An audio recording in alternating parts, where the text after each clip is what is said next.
திருச்சி கிழக்கு தொகுதி. இன்றைக்கி நான் என்ன முடிவு சொல்கிறேன் இதுதானே. நான் திருச்சி கிழக்கில் நிற்கணுன்னா நான் முதல்ல அரசியலுக்கு வரணும். நான் அரசியலுக்கு வரேனா இல்லையான்றதை சொல்கிறேன். ராகவா லாரன்ஸ் திருச்சி கிழக்கில் இடைத்தேர்தலில் நிற்க போகிறார் அப்படின்றது போலலாம் சொல்லிட்டு இருந்தாங்க. இந்த நிலையில் ராகவா லாரன்ஸ் அரசியலுக்கு வரதை பற்றி அவர் ஓப்பனாக பேசியிருக்காரு. அதில் அவர் என்ன சொல்லியிருக்காருன்னா, 2019 தலைவர் ரஜினிகாந்த் அரசியலுக்கு வரேன்னு சொல்லியிருந்தாரு. அப்போவே வந்துட்டு நானும் அரசியலுக்கு போகலாம் அப்படின்னு சொல்லி முடிவு பண்ணிட்டேன்.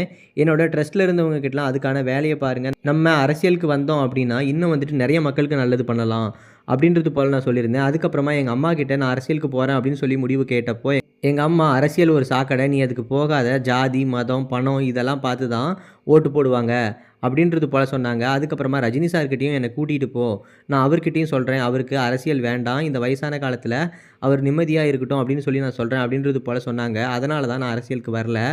இப்போ மறுபடியும் விஜய் சார் என்னுடைய நண்பர். எந்த அளவுக்கு எனக்கு ரஜினி பிடிக்குமோ அதே அளவுக்கு எனக்கு விஜய் சாரையும் பிடிக்கும். அவர் என்னுடைய நெருங்கிய நண்பர். அவர் அரசியலுக்கு வரேன் அப்படின்னு சொல்லியிருந்தாரு.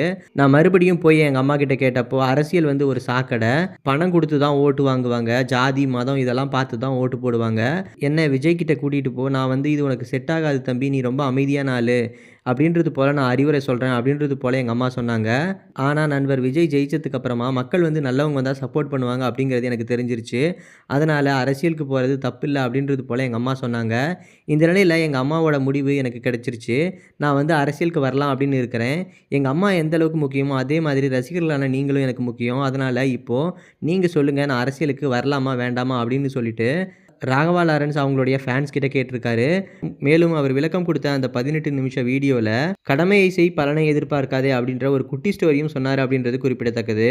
ரொம்ப ஹாப்பி. நான் அம்மா ஓகே சொல்லிட்டாங்க அரசியலுக்கு வர்றதுக்கு. இப்போ நான் தாய்க்கு நிற்கிறேன்னு நினைக்கிறேன். என் ரசிகர்கள் கேட்குறேன், நான் அரசியலுக்கு வரலாமா? இதை பார்த்துட்டு இருக்கிறவங்களுக்கு, இந்த மக்களை கேட்குறேன், நான் அரசியலுக்கு வரலாமா? அந்த தகுதி எனக்கு இருக்கா? நீங்களும் சொல்லுங்கள்.